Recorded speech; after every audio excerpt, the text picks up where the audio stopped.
Bienvenue sur Top Invest, la chaîne de Top Investissement. Ici, on parle essentiellement d'entreprises de qualité.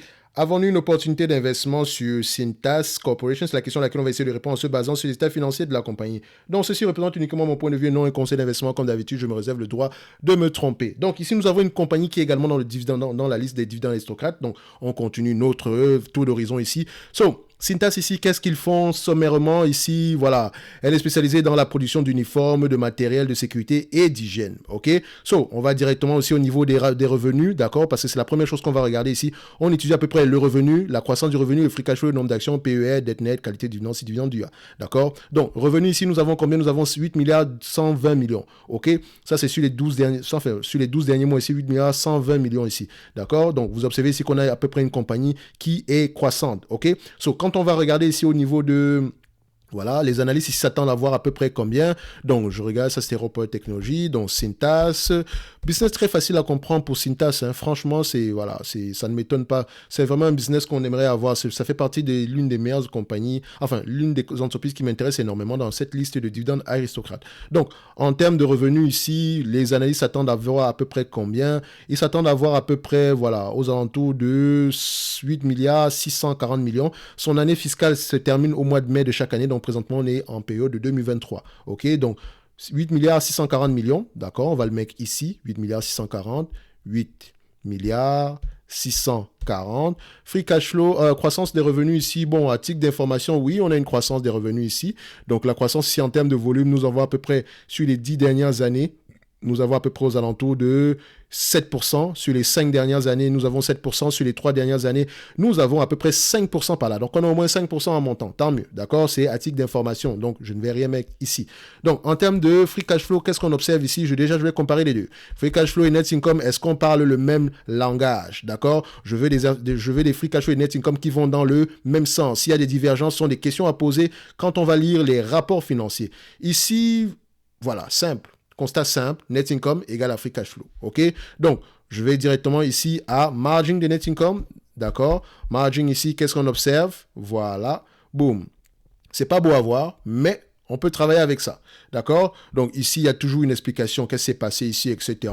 Donc, l'essentiel ici, si on le prend ici en yearly, voilà, on peut se dire ici, entre 2009 et 2015 ici, ça n'a pas été facile pour la compagnie. D'accord? Donc, il faudrait aller voir qu'est-ce qui s'est passé ici. Ça coïncide également avec la crise financière de 2008 ici, d'accord? Donc, la crise financière de 2008 ici, donc vous avez compris ce que j'ai dit ici.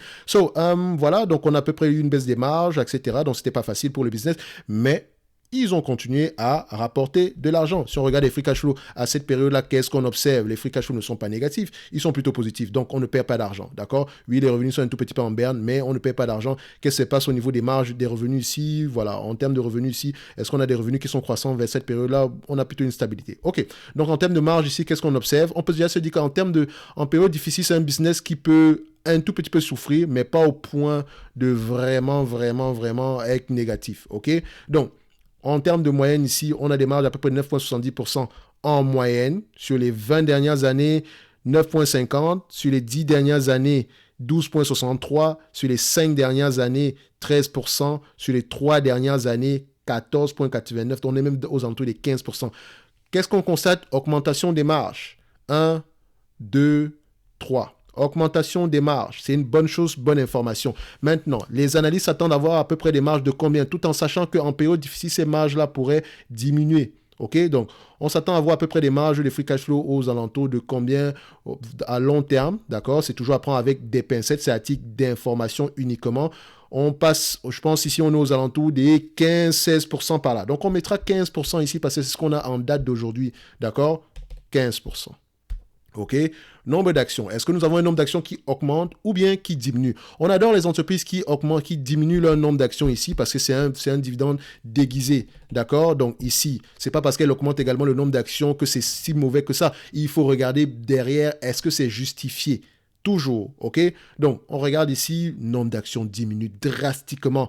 Là, c'est ce qu'on appelle les dividendes cannibales. Donc, ils achètent massivement leurs actions. Ça me rappelle ici la compagnie qu'on appelle AutoZone, ou bien, non, pas AutoZone, je pense que c'est AutoNation. Je pense que c'est AutoNation qui rachète massivement ces actions. De toute façon, soit l'un ou l'autre ou bien les deux. Il y a également NVR. On n'en a pas encore parlé, on va y arriver, ne vous inquiétez pas, on n'a même pas encore commencé à dérouler les entreprises, on n'a même pas encore commencé à parler d'entreprises qualitatives ici réellement. Il n'y a pas que les entreprises qualitatives aux États-Unis.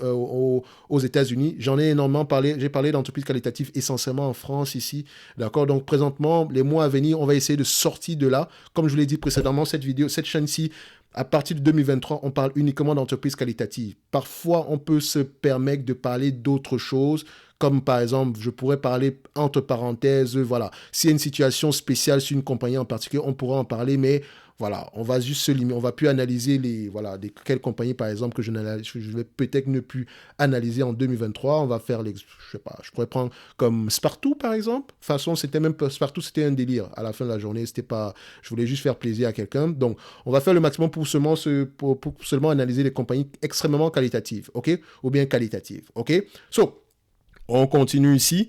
En termes de revenus ici, voilà, en termes de nombre d'actions, on a 104,87 ici, donc 104,85. Donc je vais faire simple, hein, 104,85, d'accord, c'est 85, 87, ok. En termes de PER moyen ici, le marché paye généralement combien de fois les bénéfices pour ce genre de compagnie, c'est tout en nous sachant que le PER est un rendement. Donc le marché paye en moyenne ici combien pour ce genre de compagnie. Ah, j'adore cette compagnie, mon Dieu, j'adore cette compagnie. Donc 20 fois les bénéfices, on est à, enfin, pas 20 fois, 20 dernières années, 23 fois les bénéfices, 10 dernières années, 27 fois les bénéfices, 5 dernières années, 33 fois les bénéfices. Semble-t-il que je ne sois pas la seule personne à aimer cette compagnie. Donc 20, 22, 25, c'est ce qu'on va prendre comme PER.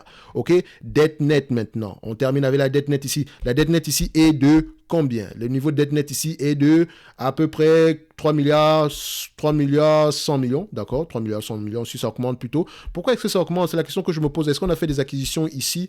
On regarde ça rapidement. Oui, on a fait une grosse acquisition par là. Donc voilà, 3 milliards 100 millions ici, d'accord? 3 milliards 100 millions, d'accord? 3.1, on met ici 3 milliards 3.1. OK?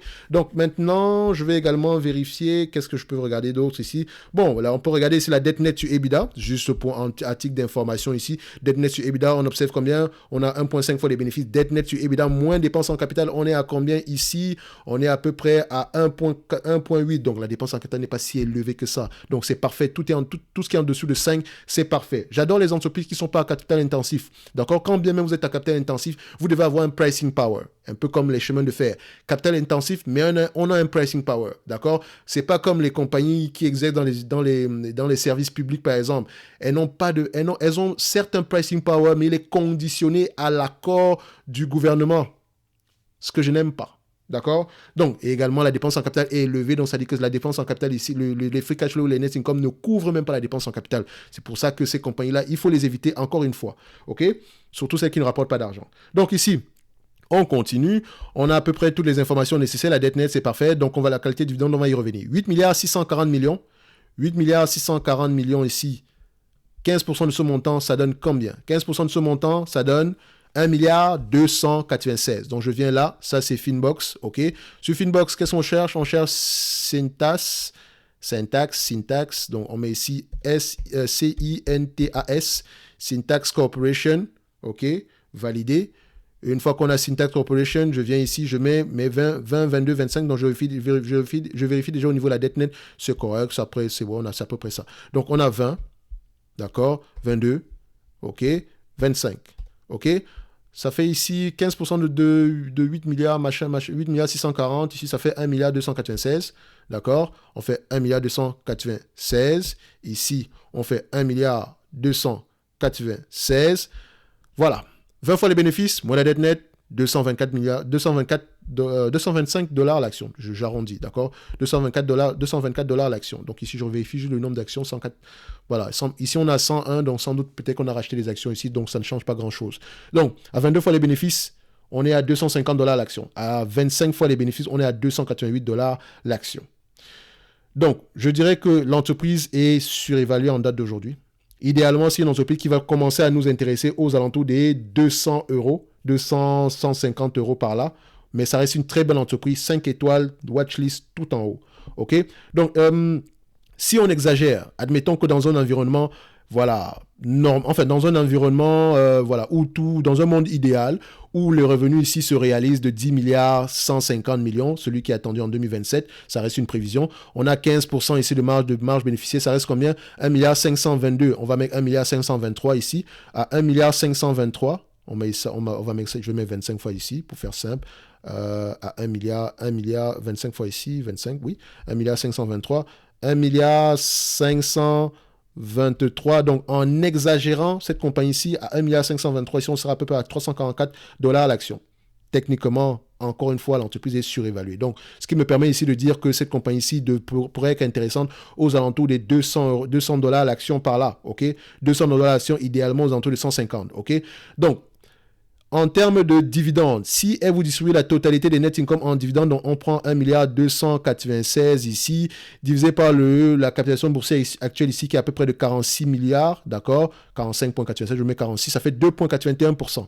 Donc si on vous reverse la totalité des free cash flow en date d'aujourd'hui, vous aurez 2,96% uniquement, ce qui n'est pas extrêmement, ce qui n'est pas énorme, ce qui veut dire que le dividende ici, il est safe, parce que c'est pour ça qu'on regarde sur le ratio-là, il est safe. Donc, même si ce dividende a tendance à croître depuis plusieurs années, il y a de fortes chances qu'il continue à croître ici. Et comme je vous l'ai dit ici, même si, voilà, admettons qu'on augmente ici le dividende de 1,1% ici, de 10% sur les 10 prochaines années, ça reviendra uniquement à payer un dividende en 2032 ici de 2,59%. Uniquement. Donc, par rapport à ce qu'on a ici aujourd'hui, ce dividende, il est parfaitement safe. Donc, ceci n'est que mon avis. Je ne sais pas s'ils ont coupé leur dividende ou pas. Je ne pense pas qu'il est coupé ici. Peut-être qu'il y a eu un dividende spécial ici entre-temps. Ça peut également arriver parce que ce n'est pas la première fois. Donc, faites attention à ça. Je pense qu'ils ont juste eu un dividende spécial. C'est tout. Je pense ici que c'est une compagnie qu'on va garder en observation. Watchlist 5 étoiles tout en haut. OK? Donc, ici, ça reste une très belle entreprise. Facile à comprendre. Les uniformes, etc. Je pense que, voilà. Vous n'avez pas besoin d'avoir un doctorat pour comprendre à peu près le business model de cette compagnie. Ça reste une très belle entreprise que vous devez mettre absolument sur la watchlist tout en haut en attendant un prix aux alentours des 200 dollars l'action, 150 dollars l'action par là. Idéalement 150 dollars l'action. OK? Donc, ceci n'est que mon avis et non un conseil d'investissement. Comme d'habitude, je me réserve le droit de me tromper. OK? Donc, prenez cela comme, voilà, c'est un peu comme de l'eau à votre moulin afin de pouvoir à peu près poser les bonnes questions quand vous allez lire les rapports financiers. D'accord? Donc, on va se donner rendez-vous sur la prochaine vidéo et d'ici là, portez-vous bien. Merci.